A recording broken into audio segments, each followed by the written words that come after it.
Hello, everyone, and welcome back to the Hard Nine podcast. Today is February the 22nd. Is that right? Yep, 2023. And great news to report. One, survived Mardi Gras. Two, we will not have another week without Major League Baseball until the middle of November. Yeah, I tweeted out today it's in 3 days Cardinal baseball starts. Then after that Saturday against the Nationals. We get into WBC season, and then after that it's a sprint straight to the regular season. So it's we're kind of in the thick of it now. I think it's official, like everyone after the Super Bowl says it's officially baseball season. I think now it's kind of officially baseball season, and I'm excited Wainwright's throwing game one, of course, of spring training. So there's gonna be that fun storyline to watch. I'm excited to see what the lineup looks like. Yeah, me too. For game I will one. say this. Well, if who's in it, go ahead. No, you're good. It is nice to hop on Twitter, and outside of Aaron Rodgers, Lamar Jackson, and Derek Carr, finally we're getting to all baseball besides the NBA. Trying to whittle that algorithm down, but it is nice to see spring training going on. It is nice to see the red and the white. It's nice to see the Cardinals back. I will be watching on Saturday because I have nothing going on because I'm essentially in a hibernation until St. Patty's Day. Yeah, I'll be watching probably just about every game. Yep. Because it feels like this one, I don't know what it was. It's probably the fact that the Blues are absolute dog shit, but I normally have something to hold me over until baseball season, so I'm not as eager. But the Saints sucked, the Blues suck, the Pelicans are good, but they don't ever. Their players are always hurt someone. So I think I'm just ready to get into baseball season. I think Illinois basketball just kind of so. North Carolina basketball very disappointing. Maybe the most disappointing season in their history. Yeah, it's been weird, but it's been nice to have the Pelicans down here to keep me entertained. But I am full born baseball. It's cool. I really two shout outs for networks. ESPN Plus, love it with all the college baseball games. So if you are a college baseball fan and you have ESPN Plus, I think we have it as part of the Disney Hulu bundle.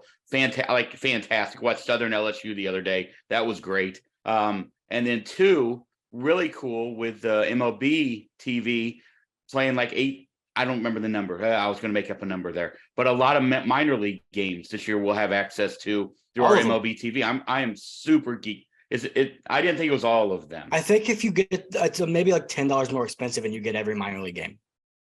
Okay, well, the package that I'm getting ready to buy did not offer me. It just told me it came with minor league baseball. Yeah, and it's also there's rumors, and nothing's official yet. But if Bally misses another payment, or the Diamond Sports Group, or whoever the fuck is this is all bullshit going on. Sinclair, we don't know who. Right. Yeah, whoever's doing it. If they miss another payment, there's a chance that MLB TV is gonna offer an additional fee to watch your own team on MLB TV, regardless of location. So, yeah, kind of hoping that happens for me. That'd be nice. I could pay you the extra money and then watch the Cardinals on the TV instead of my phone. Because last year I watched. First of all, everyone listening heard him say he will pay me for that, so that is good.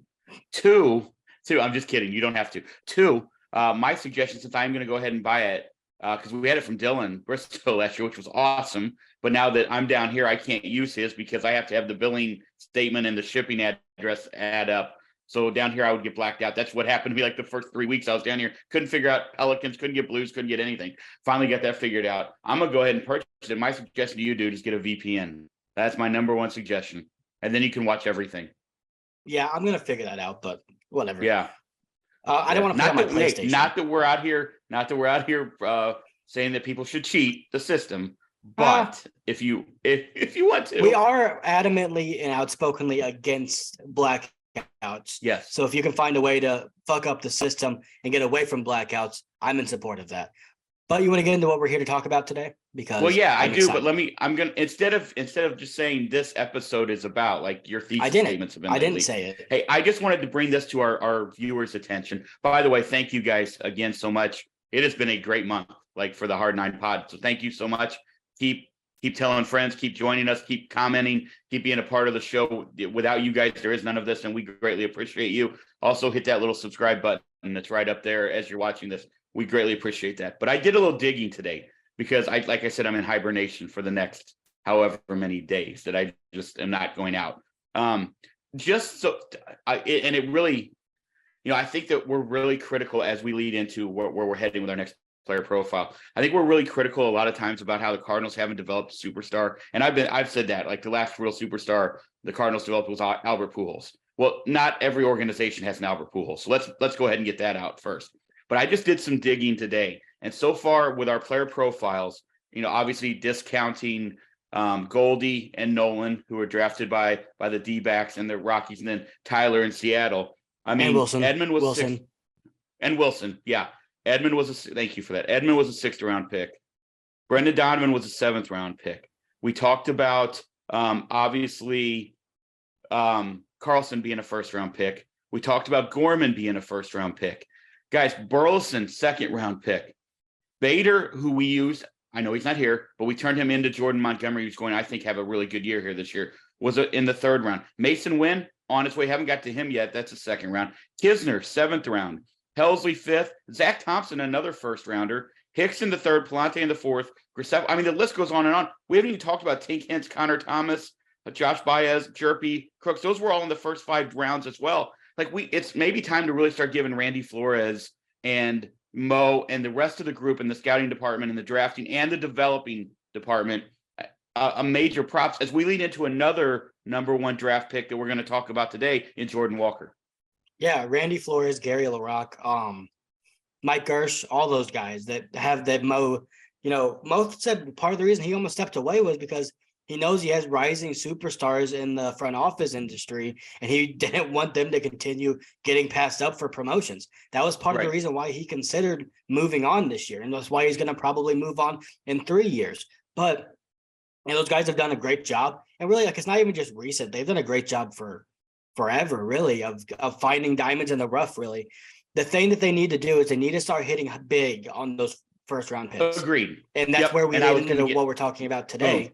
But you need to hit big on Nolan Gorman. You need to hit big on, Dylan Carlson hasn't hit big yet. He's been a good major leaguer, but you need some of your 1st round picks to be, because you look around the league, a lot of people are starting to develop these big superstars. They're all around the league, the young ones. And I think the Cardinal fans more so really want their own.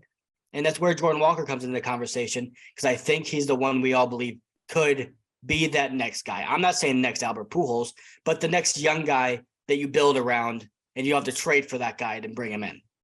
Yeah, and I think to add to that, like, Walker, I think, was picked 21 in the 1st round. The Cardinals, what people also fail to realize, and it doesn't, I understand we've developed Tommy Edman and Brendan Donovan and Grisefo and all these guys we've talked about in the 5th, 6th, 7th rounds, and Cody Whitley, 27th round, by the way. Like, that's pretty impressive. Who hopefully maybe he's back with in some kind of capacity this year. He was throwing a bullpen yesterday.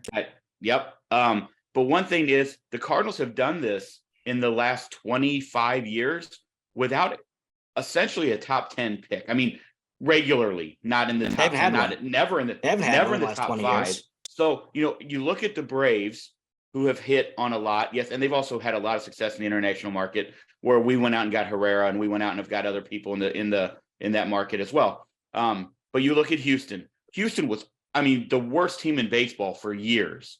And yes, they did hit on those 1st round picks. They also missed a couple, which is going to happen. But the Cardinals have never been in that situation because they have always been successful. So they're always picking later. It's kind of like the Patriots forever in football. They're always picking later in that 1st round. And to have guys like that hit, and then to get guys in the middle of the ground, it's not always as easy when you're picking 20th versus when you're picking number 1 or number 2 overall. Yeah, being able to pick Correa, Springer early in the top 3 picks. Bregman, yeah.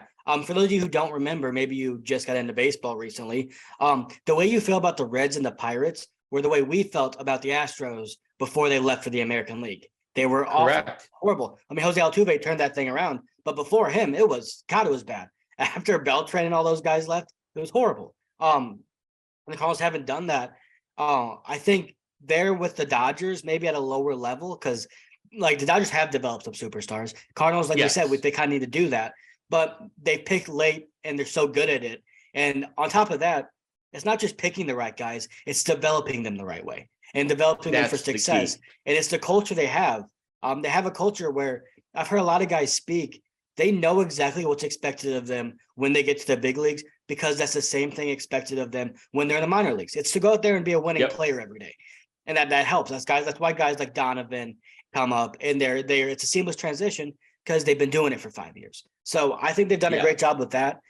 But man, I just wanted to hit on that a little bit. Like I was looking through that and I thought, we mentioned, here's where they were picked. But when you look at the overall makeup of not just this team, not just the 40-man roster, but what's on the horizon.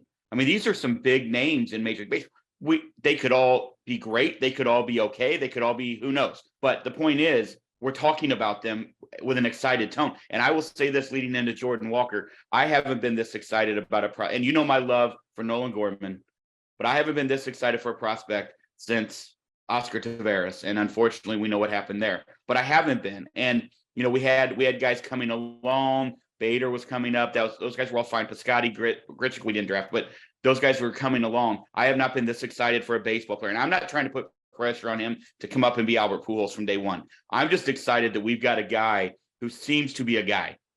Yeah. You could put him number 1 on your prospect ranking. And while people would probably disagree with you because there's guys like Carroll and Henderson, people like that, but they would understand. They wouldn't be like, this is nuts. And more importantly, the 3 guys that are ahead of him, and a lot of them they've all made major league debuts already. There's a legit case to be made that Jordan Walker is the number 1 prospect in baseball that has yet to make a major league debut. That's rare. That doesn't happen very often. Now, for me, the last prospect I was just excited about is probably Alex Reyes. Like I would say he was up there to this level for me because that's fair. God, that guy was incredible when he was coming up. He was a top 5. He was very similar to Walker. He was a top 5 consistent prospect in most lists. But man, when you hear Jordan Walker talk, he sounds like it's a cliche, but he sounds like he's a 35-year-old. I know. And he sounds genuinely excited, but not like he's putting pressure on himself, like he's embracing the opportunity in front of him, which is what you really want. Like, he knows that people think he's going to be great. He knows he has that prospect pedigree. But man, go look at his parents. They are 2 incredibly successful people. I've heard nothing but great things about his family. I think he's just grown up in an environment where he's comfortable doing what he's doing. And he's a very professional kid at the age of 20, I'll say. And if you watch him, I've been watching some video of just like, and he's with Mason Wynn quite a bit, which we talked about last time. I love that. But you just kind of watch him carry himself. And you played in a lot of the pretty good baseball tournaments, right? Like you played in some pretty good tournaments. And you could just always tell the kids that's who the scouts are here to see. That's a lot of times you could tell that. And he just carries himself like that. The dude was committed to Duke to go play baseball. Duke has a very good baseball program. Duke is, if you do not know, one of the most prestigious academic schools in our country. He was committed to go there. Also a great baseball school. He's from Decatur, Georgia. I was looking at his stats, dude. Did you see his junior year stats of high school? No. I'm assuming they were good. So his junior year, he hit .519 with 17 home runs, 60 RBIs, and 24 stolen bases. Yeah. That's like, and why were you pitching to him after he got to 10 home runs? What are we doing here? And then I'm saying the only reason he probably would have had 70 stolen bases if he actually hit singles. Right. In 2020, he had 4 home runs, was hitting .457, 15 RBIs in 16 games before COVID hit. And he slipped. Like the fact, I think a lot of people honestly believed he might go to Duke. I wonder if that's how he ended up getting to 21. A lot of those teams don't like to pick guys that they think are going to go to college, and then they end up losing that pick, or they end up with a compensatory pick the next year, and you lose a year of development. Well, really 3 years of development in college. But I just wonder, and I should know more about that, and I would love to have somebody on, which I think we're going to in the next couple of weeks, to ask him about that, if maybe that's how he got to 21, or if there were just 20 freaking dudes ahead of him that were like, he's only 20, turns 21 in May. Well, let me give you part of the reason. It was the 2020 year, right? So COVID.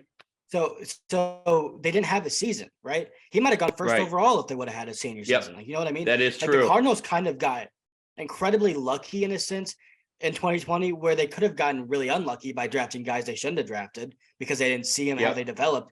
But instead, they got 3 high school guys in Walker, Hintz, and Wynn, all in that draft. Where I don't know what those guys have fallen to those spots if there would have been a season, probably not. So that's really good, because what they do 5 rounds or something like that year, it wasn't even a lot. Remember? And I saw a thing saying they might hit the Yahtzee, like they're going to get all 5 of those guys to the big leagues probably. I They love might that. That's I stole that. I'm not sure who I stole it from, but I was did steal Graceffo it. the fifth round? Graceffo the fifth I round think guy Graceffa or was Kandahar? 2021, right? Okay. But Okay. Alec Burleson was in that draft. He's already made a debut. And I'm not. Let me look at this. Burleson was? Yeah. I thought he was drafted in 19. I didn't think he was 2020. But either No, way, 20. like, Okay, you want to hear it? yeah. So they drafted 5 guys, I believe.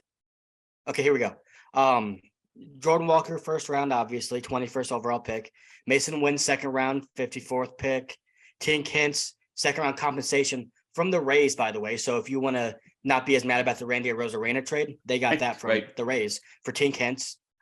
Alec Burleson and the compensation pick for Marcell Ozuna. So they turned Marcell Ozuna into Alec Burleson. Ian Bedell's a reliever that's going to probably make the big leagues. LJ Jones was drafted that year, another guy who kind of up on an upward trajectory. And then Levi We saw him Prater. I play don't know last much year. about full disclosure, No. don't know much about Levi Prater, but that was a really great draft for them for sure. We saw LJ Jones play last year at Peoria, and he looked I think he's legit at playing that. in the WBC as well for some team. Yeah, I saw that.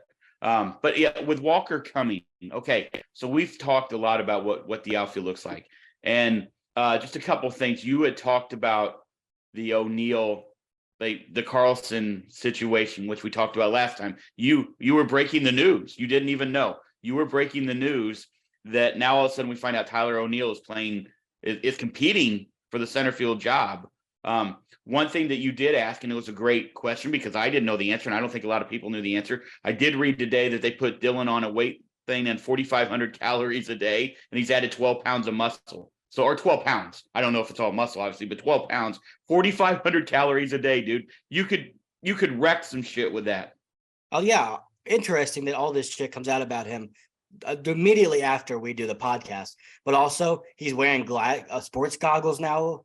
They said, yeah, I don't know, but yeah, I mean, I was kind of pissed because I was like, man, all these people are talking about the thing that I thought I came up with on the show last time, and literally the day after, it's like all over the place. Like, is Dylan Carlson the odd man out? And I was like, I just fucking said this. Can someone at least this mention is the time me? for you to pat yourself right there. Right now is the time for you to do that because that was spot on. And then you were like, we don't even know. What has he been doing? Has he been trying to gain weight? Yes, he did. He gained 12 pounds. I saw him today in the cage. He looks a little bigger, but in a baseball uniform, you can't always tell that. No, but he looked good. I saw him hit a ringing double today, so that was good to see. But with the O'Neill moving to center, we got to talk about that because, like I said, it's sort of like the domino. You have to talk about the one to get to the other. You want to talk about Jordan a little bit first because we haven't said anything about him yet. Well, I was going to. That's what I kind of. This is all leading into where we're going to go with him in the fact that. Well, are you a little surprised that Tyler O'Neill is in center field competing for that job? Yeah, I want to say yes, but also not really because they know Jordan Walker's coming, and Correct. I don't think they know which 2 players are going to be playing in the outfield with Jordan Walker. So to have as much versatility as possible, so that you're covered. Like if Carlson doesn't hit, then O'Neill's been playing center field, so he's fine out there. If Nootbaar doesn't hit, well, we know Carlson can play right field, and we know O'Neill can play left field. Like they want to get their bases covered, I think. But also, I think part of it may be to push Dylan Carlson to say, "Hey, we talked competition. This is real. It is competition. Right. You better figure it out." Because, like I said, this might be his last chance, not to be a big leaguer, because he will be a big leaguer for a long time, but to be a big leaguer for the Cardinals. This might be his last chance. So he's got to figure it out. I ask you that because I do think it all leads to the guy that we are focusing on in Jordan Walker, because it does seem like we're creating space for him. I was shocked it wasn't Lars competing in center with Dylan over Tyler a little bit because of the leg injury. They said they must feel really good about it. Tyler wanted to. They said it was his idea. Yeah. He had an interesting quote where he said, "I'm not trying to kick Dylan or anybody out of center field, but I want them to know that I can play there. And whatever they deem fit, and whatever they think is the best opportunity, I just want them to know that that's the place I'm willing to play and want to play." And we're talking about a guy, people forget this because he's played left field for so long. When Tyler was coming up, his defense in center field was heralded by the Cardinals. Correct. They thought he was going to be a center fielder. Yes. And then Harrison Bader became, one of the best defensive center fielders the Cardinals have really ever had. And that kind of bumped him to left for a while. But I think it was more of Also, we know Tyler O'Neill's a Boris client. If he hits like he does and plays center field, it's a big payday. Absolutely. Absolutely. So I don't even know. Here's where I stand with Joe. I don't even know what to say because we don't know yet. I mean, we know all the accolades coming out of high school. We know that every level he's been at, he's been successful. We know that he was great in the Arizona Fall League. We know that literally everywhere he's been and everything they've asked him to do, not only has he done it, he's done it incredibly well. Like, this is a guy who was a corner infielder, and they moved him to the outfield because obviously when you have Nolan Arenado and Paul Goldschmidt, let's make room and let's get you out there. Smart move, by the way. He's gone out there. He didn't just go out to everybody's talking about him playing a corner outfield, and I do think that's where he lands. He played center field in the Arizona Fall League and at AAA a little bit, or Double A maybe. Either way, he's played center field as well. This is the kind of athlete. So Double A, that's what I meant. Arizona Fall League and Double A. That's the kind of athlete we got. Yeah, he's undervalued as an athlete. Here's kind of where I want to go with this because it gets tricky when you're talking about is my internet okay? Yeah, it's a little shaky there for a couple seconds, but it's all right. Okay, well, if it messes up again, let me know. I'll pause this and we can figure it out. But I don't want to undersell Jordan Walker's talent because he's one of the most talented prospects in all of baseball, probably already one of the most talented players in the entire Cardinals organization, including the major leagues. But I also don't want to put so much pressure on the guy where people think I'm saying he's going to come up and be Julio Rodriguez, because Julio Rodriguez is a one of one. That doesn't happen. So I kind of want to walk that line, but I also don't want to say that he's not a guy you should be excited about, because he's an exciting prospect. But as of right now, that's what he is. He's a very talented and exciting prospect that when you watch him hit, you just listen to the ball off his bat. It's different. It really is. Like, that's a cliche, but he is that type of guy. But I don't want to put the pressure of the world on a 20-year-old who hasn't played above Double A. Right. And we know, like, J-Rod came up and struggled. Like, he struggled the first month of the season. He was hitting lower in the order. They moved him up to first to try to jumpstart it. It worked. But we also know that there is a part of the fan base here who wants to write off people if they don't come up in our immediate superstars. Guys, also forget that Mike Trout came up and was sent down like twice. So let's not forget, this game is really fucking hard. And if Jordan Walker does come up and struggle at the ripe old age of 20, it doesn't mean we should trade him like you want to do with Nolan Gorman and you want to do with everybody else who doesn't hit like Michael Harris did. What Michael Harris did this year was a freaking anomaly. Alex Burleson had 60 plate appearances and people think they know who he is already. Correct. You don't. Same with Nolan Gorman. This is who he is. Oh, I'm sorry. Where are your credentials? What team are you running right now? Oh, your fantasy 22. team. I know. Like, let's relax. So I that's where I wanted to talk about with you what you were saying. I agree. We have to have great expectations for the guy because that's what you need with a professional athlete. But we also have to be realistic and seeing how soon you get to those expectations. It might not happen overnight. It might. It very well could. But it might not. And we have to realize and understand and be patient with these guys because it gets so ridiculous where we mount these pressure or put these pressures on them and our expectations so high and there's no way they could ever reach it. Yeah, for reference, Jordan Walker, just to give a little bit of background. I know you guys, if you're listening to this, like I said, a podcast about the Cardinals in February, you know who Jordan Walker is, okay? So we don't really have to spend too much time on it. But number 4 prospect according to Baseball America, which is what the people use. That's what most organizations use as their guideline. Almost a 900 OPS in Double A last year. His power really came on right around the Juan Soto trades talks. Right around that time, he started just crushing homers every day. It seemed like it was Arizona every Fall night. League, hit 5 home runs and 98 plate appearances, I believe. He's killed at every level. I want to make it clear that if anybody has the makeup, both mentally, maturity, physically, everything, he's a total package. If anyone can come up and make an immediate impact, it is Jordan Walker. He has that ability. Like, he could come up and be a superstar immediately. That is within the range of outcomes for him. But the more realistic outcome for him is he comes up and maybe he's slightly above average, or maybe you see glimpses of him being great, but it's not sustained because he's 20 years old. That's what we probably should expect from him. And anything else is gravy. That's why the Cardinals, like, going out and getting Contreras takes a lot of pressure off of Jordan Walker to me. If you would have gone out and gotten Christian Vasquez, well, then you kind of need Jordan Walker when he comes up to be in the middle of your order. Now you're talking about a guy that could bat 7th for you.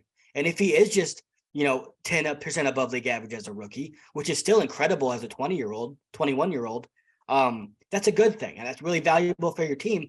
But I do want to say that he has the potential to be much more. He could be a Julio Rodriguez because he's that talented, but I'm not going to say he's going to do it until he does it because it's unfair. Agreed. I think that's the way we have to handle it. It's not the way people want to handle Nolan Gorman. It's not the way they want to handle Dylan Carlson, but it's definitely the way we need to handle all of them because, I mean, they're 20 years old. If you look at his career, again, another one we're talking about here, Donovan, Gorman, Carlson, and now Walker not playing in 2020. Well, Carlson, I guess, was weird, but another one not playing in 2020 who missed an entire season at the age of 18. That's a very developmental time. He missed his senior years of high school. Right. Kind of like you. So he's your age. How's that make you feel? I didn't get drafted. If only they would have saw me that year. If only I would have gotten picked above him. But I will say this. I mean, career at every level, his career is a 913 OPS with a 525 slugging. Like I said, all he's done is hit at every league. There's nothing that tells me he's not going to hit here. But like you said, this is the men's league. This is the highest league in the world. It's going to be a grind for him and tough to do it every night. But if anybody can do it, like you said, it might be Jordan Walker. I mean, yeah, you hear all the things I heard about J-Rod when we came on here last year, and I said, I think J-Rod wins Rookie of the Year because everything you heard about him was this guy, he's just mature. Like he right. That is important to have that mental maturity to be able to handle the spotlight. Because when you're a guy like him, like J-Rod, like Michael, not even really Michael Harris, even honestly, like Adley, we'll throw him out there. Bobby Witt Jr., you have to be able to handle it. I think Jordan Walker can handle it, but one of the big knocks on him, and it's kind of, I was listening to some people talk, Kyle Reese, for example, he's like, this is kind of like pointless to say because it's everybody in the minor leagues, but he struggles with breaking pitches low and away because you just don't see sliders that often that are nasty in Double-A, he said. So a lot of people have the good ability to throw that pitch. So maybe he's gonna have to adjust back to that. There's gonna be an adjustment period when he comes up to the big leagues, or he could hit the ground. I mean, look at Adley Rutschman. I wouldn't have suspected him to come up and be as impactful as he was immediately, but he did do it. So I'm not going to sit here and be one of those people that says, well, it's impossible, he's not going to do that, because that's not true. He could do it. I just want us to know that he doesn't have to come up and be immediately in the 2-hole, hitting 30 homers with Paul Goldschmidt to have a successful rookie year and to have us be excited about him. Like that's just not fair to me. And that's what I'm seeing. It's one side or the other. It's one, it's like, oh, he's going to be a bust. Every Cardinal prospect's a bust, or he's got to be the guy. There is middle ground in these things. Like not everything is so black and white. And that's what frustrates me the most. Yeah. Well, and also to be fair, Adley Rutschman also had 3 years at Oregon State to mature as a player, to develop, to mature, and all of that. I mean, he didn't make his debut until he was 23, 24 in the big leagues. 24, I think. Yeah. Yeah. It's a big difference. It's 4 years. That's a whole high school career difference. Correct. Or college career. Like I'm saying, like that's a big difference. Yeah. So I'm excited to see, like I said, I keep saying this and I know that it kind of comes off all the time, but I'm just so excited to see how this works in spring training. I'm excited to see him. I'm excited to see Gomez. I'm excited to see how they use Mason Wynn. I'm excited to see how they do all these young guys that are on their way. Burleson. I think Walker is going to get a lot of at-bats in spring training. A lot. There's been, Mozeliak has said this a couple of times, that if he were to put a bet on who may lead the team in at-bats, like Jordan Walker would be towards the top of his list on who is probably going to get the most at-bats. And to be honest with you, I don't think we've had a prospect, because we didn't have a spring training in 2020. It was that weird like squad versus squad in Busch Stadium spring training that they had. We haven't had a prospect where like Julio Rodriguez was last year for the Mariners, and I hate to keep bringing him up, but that's just the first guy I think of. Where you go and you watch the spring training games for that guy to see if he can force his way onto the roster. Oscar Taveras was that guy once upon a time. That's a long time ago. So I'm excited. I think that's people might be watching spring training games way more than normal just for this guy to see how he looks. And I think he is the most exciting part about spring training. Like Moises Gomez could be really good. I still don't think he's as exciting as Jordan Walker because of what we've heard about him. And you just kind of get to see for yourself if you really believe. Like the hype is one thing. Most people don't watch Springfield games in July. But now people are going to get to see, hey, this kid's probably for real, or hey, maybe he needs some more seasoning. We'll see. But I'm glad that people are at least going to be able to see it and like not have to guess about what he looks like and all these things, because a lot of people haven't watched him yet. This isn't fair, and it honestly doesn't mean a goddamn thing if we're going to be really, really honest. But your prediction right now, February 22nd, Ash Wednesday, 2023, is he on the big league team when it breaks for the regular season, or do you think he's at AAA getting some at-bats down in Memphis? I want to start by saying it's impossible to know. That's what I agree. Because the reason I say that, because the team doesn't know. But my prediction, I think he's going to hit enough to get on the roster. And here's what I will say to that. If he's on the roster, folks, he's starting every day in St. Louis. In right field. Yes. So that's what I will say. I think he's going to. I'm not expecting. I guess I can't say that now. I guess I am expecting it. I think he has. I did not mean. I put you right there on the spot. It's tough. Didn't I? I'm throwing it right back at you. So be ready. When I think about this spring, I think about the perfect storm of guys being gone into WBC. Lars Nootbaar might be gone the whole time. Japan might win the whole fucking thing. So I think it's almost a perfect storm for the kid to get his chance and to run with it. And I think, like we talked about, the emotional maturity, the way he carries himself, he says all the right things. He seems prepared. He's gained more weight this offseason. He's a fucking monster. We didn't even mention that yet. The dude's 6'5", 250 pounds. Huge. That runs like he's 6'2", 180. I think he's going to show out to a level we haven't seen in 20 years. You can infer who I'm talking about in spring training. And I think the Cardinals are looking for that to happen. And they're going to put him on the roster. Whatever y'all do not put this lofty expectations on him. Let the guy mature. In spring. I'm talking about just number two. Breath number two. Hold on. Hint, Albert Pujols. Wink, wink. No, I'm not talking. How do you know I'm not talking about like? Come on. I can't even hide that one. What are you talking about? Ichiro? I'm not saying Ichiro now is different, but I'm not saying he's going to be Albert Pujols in the regular season. I'm saying he might have one of those spring trainings where, just like Albert did, he forces their hand. Not that he's going to put up the same stats as Albert. That's unlikely. It's a shame that I don't have a Jordan Walker jersey for opening day, because I think he's going to be in right field. Even though our seats are in left field, I think he'll be in right field. I really do. I just feel like it's almost, it's not. Well, they'll deny it. I almost think the decision's made. And I think you got three guys fighting for two spots. I don't agree with that. Okay, that's fine. Here's why I don't think that I think their hope is he forces their hand, which normally I don't think I'd say that. I think there are times where I think their hope is they find a reason to play somebody else. You know, they've done that in the past. Like Paul DeYoung last year, right? They looked for a reason to play Paul DeYoung, right? And they end up doing it for a while. I think with Jordan Walker, they are so. I almost think them not getting another bat this year, they're kind of hoping that he takes that forward and they don't have to answer questions about it. But more importantly, I think they're hoping that he can do that. I heard something interesting. I want to hear your thoughts on this. I know we're not going to stay too much longer, but the Cardinals have done this thing where they seem to bring guys up a lot in the middle of the season, just because they normally have guys set in place that they want to see how that works out. And I think if you get a guy like Jordan Walker and you say, hey, kid, go run with the job. Your opening day, you're playing right field. You don't worry about getting sent down. Go do your thing. If you do that, does that give him a level of comfortability and confidence that maybe bringing him up in the middle of a race in May to fill a struggling Dylan Carlson's hole or whatever it is, do you think that puts less pressure on him and gives him maybe like a way to breathe easier? Gives him it's an easier transition for him. He doesn't have to come from Memphis. Absolutely. Do you think there's anything to that? And you think they think there's anything to it? I think there's a lot to that. And I'm not saying that's what they'll do. I mean, we look back and you made the Oscar Taveras comment. It was Chris Bryant is the guy I always think about who got so screwed by the cut. I mean, he didn't. It was embarrassing that he was at AAA doing what he was doing at AAA. And I almost feel like he was crazy, dude. Huh? He's one of the best prospects I've seen in the last 20 years. I've ever seen. Like, honestly, one of the top ones I've ever seen. And they put him down there and he was like hitting 470 or something ridiculous. He wasn't getting out. It was crazy. At AAA. And I almost feel like that's what Jordan Walker's done at every level. I'm not saying that's what he's going to do if he's a AAA. I honestly. Yes, he will. I think they carry five outfielders. I think they carry five outfielders. And I think Jordan Walker is one of them. What I will say is this: it almost sucks that this isn't Albert and Yadi's last year.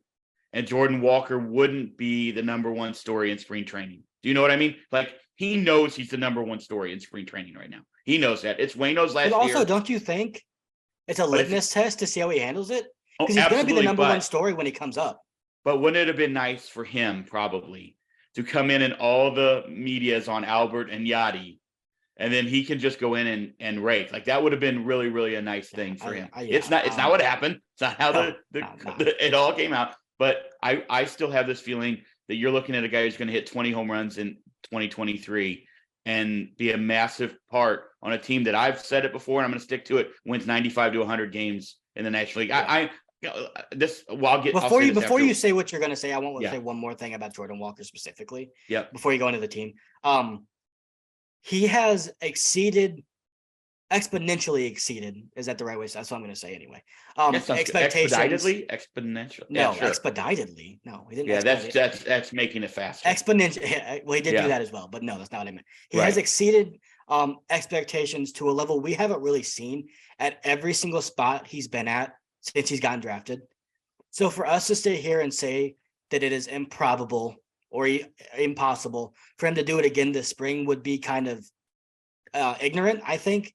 Like, when I say we have to say he has to do it. I mean, if he goes out there and he shows maybe he needs some seasoning in AAA, I'm not going to hold against the Cardinals to put him down there. And I think it's a good right idea if he needs more development. But I think to not at least have the idea in your head that he could go out there and just do what he's done his whole professional career and be amazing, I think you're kind of doing yourself and him a disservice and not really like visioning what he's done, like viewing, I guess, what he's done. We have done everything the way they probably teach you not to do it in journalism, by putting all of the carts in front of the horses. It's a player profile and a projection. Agreed. And if we're going to make these predictions, let's make these predictions. If we're wrong, we're wrong. But I honestly, truly believe that we see him in right field on opening day. I really do.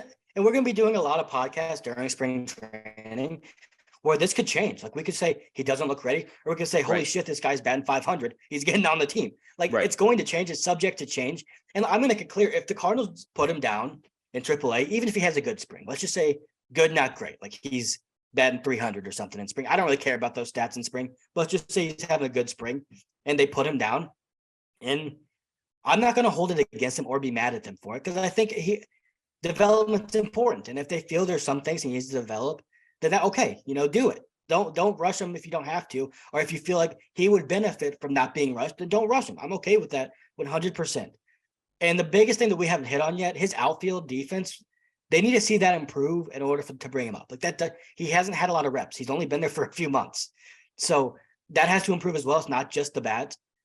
So, but I just have a gut feeling, and I'm going with it, that he's going to go out and make the team. I just do. And if he doesn't, he doesn't. But I'm making my prediction, and I'm making it strongly. So if I'm right, I can pat myself on the back like I always do.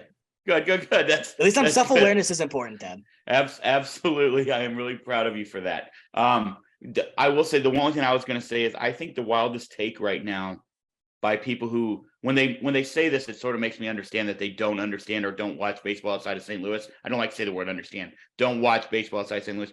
Is that because we're not playing the Pirates and the Reds more games this year, now the Cardinals aren't going to be as good. It's almost like they don't understand there are other bad teams that exist in baseball. Yes, we will play some good teams. Yes, but so will everybody else. Like that, it blows my mind. It's like, you really honestly do not understand this at all, do you?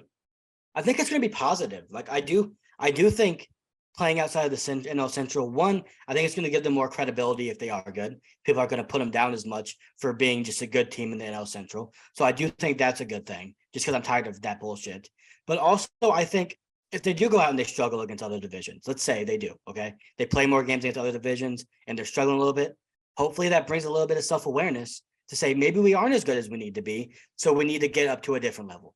So I think it's going to be a positive. But I'm going to be honest with you, I think this team, the way it's constructed currently, and how, if Jack Flaherty does, we've talked about him, right? We'll talk about him more later. If these things that we expect to happen, I think they can compete with any team in baseball. So I don't really care about the schedule, to be honest. Yep, I agree. I'm honestly very excited to see to get to see all the teams. I'm excited to get to see us play everybody every year. I'm ready for that. And also the other team. I watch a lot of the late night games. I'm excited to see all of that. I'm just to stay with Jordan.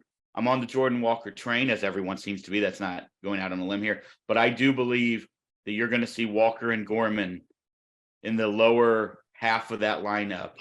And I think people are, I'm, can you imagine, again, we go back to, what if it's Relax. O'Neal? Whatever you're going to say, relax. What if it's O'Neal, Walker, Gorman at 6, 7, 8? Tommy at 9? Yeah, it could be. That's, I mean, I think Tyler's going to be in the top 5, but yeah, I mean, that's whoever could be. Do you think he is second? I think he might be at 5th. I don't know. We'll see. That's yet to be determined. We just talked about, though, that he was hitting with the 3 in the middle of the order. I do think that's something that to keep an eye on. I feel like we gave our viewers whiplash in this episode because we went from saying, don't expect him to do all these things. No, we didn't. You said the same shit. You said the same shit. All I said was... Hold on. Let me, can I explain my point first? Yeah. To saying that we believe he's going to be on the roster opening day. I want to make this clear. When I said don't have these lofty expectations that are unrealistic, that was to his performance in the regular season. Okay. The spring training season, he's gonna be facing a lot of AAA pitching. A lot of guys working on stuff from Major League Baseball. It's not the same intensity as the regular season. We know these things. My belief is that Jordan Walker is going to go to AAA and destroy everything he sees because that's what he does in the minor leagues. I think he's going to be facing a lot of that same competition in spring training.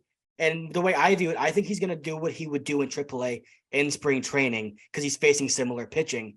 And they're just going to say, well, there's really nothing that he needs to show us at AAA that he didn't just show us in spring training. And that might catapult him onto the roster. That was my view of it. So I wanted to clear that up.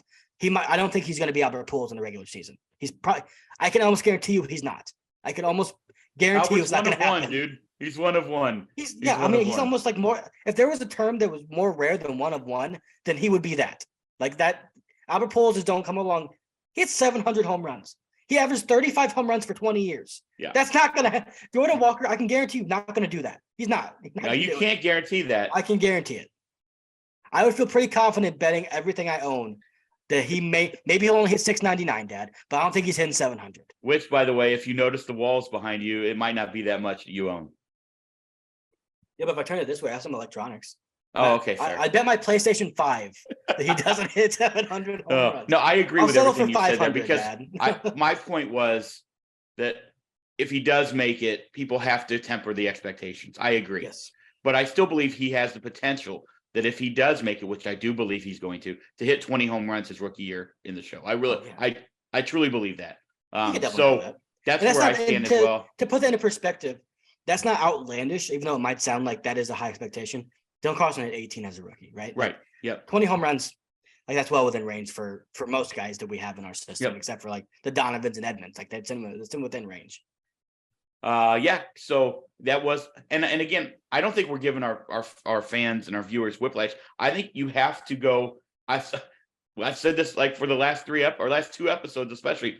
To get to one, you almost have to go to the other, and then you have to break that one down, which kind of leads you. It's like those old books you read in when you were little. Like you pull something and it takes you one path. Bingo. That's the way this outfield situation's like.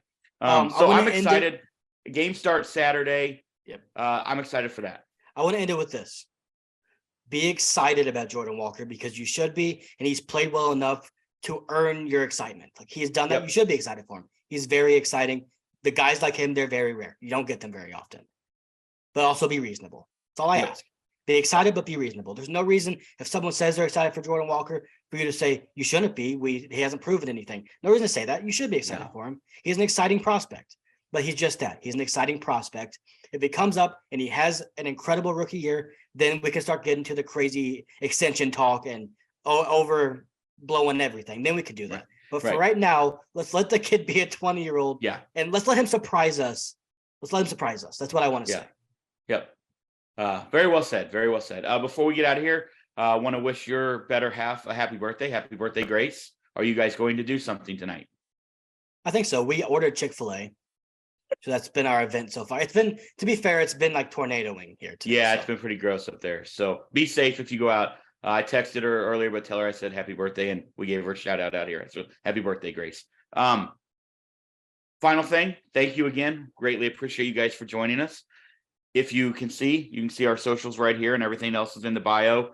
But also don't forget to hit that little subscribe button. We greatly appreciate that. Leave us a comment on YouTube. We love them. A lot of times we'll just hit the love react on it, so because we're going to mention it on the air. So sometimes we'll comment back, but a lot of times we try to get those on the air. We're not going to do that this time. Gail's got to go, and I need to go, and we got that, but that's okay. We'll get to those next time. Who are we doing next time? Pitchers. We start with pitchers. Are we? I think so. I don't think so. But I think there might be somebody in there that we will just like tease this now as It's we not get out Paul of here. DeYoung, I hope. That we you don't want to do the By the way, DeYoung. Paul DeYoung hit a bomb off Andre Palanta on his first swing of live BPs. It begins. Yes. Oh, the one thing I wanted to say, I do not want to leave this without saying, and I meant to say it earlier, damn it, and I forgot. Jordan Walker, first at bat in professional baseball, first pitch he saw, he hit a home run. So just there's that too. And also the kid's growing into his power. We can talk about this guy forever. Yeah. We will be talking about him a lot through spring Yes. training. I have a feeling, Whether he has a great amount of success, like we said, we think he can, or whether he maybe struggles a little bit, and we'll talk about what we think he needs to work on before he gets up to the big leagues. There's no doubt we will have stuff to talk about with him one way or the other during spring training.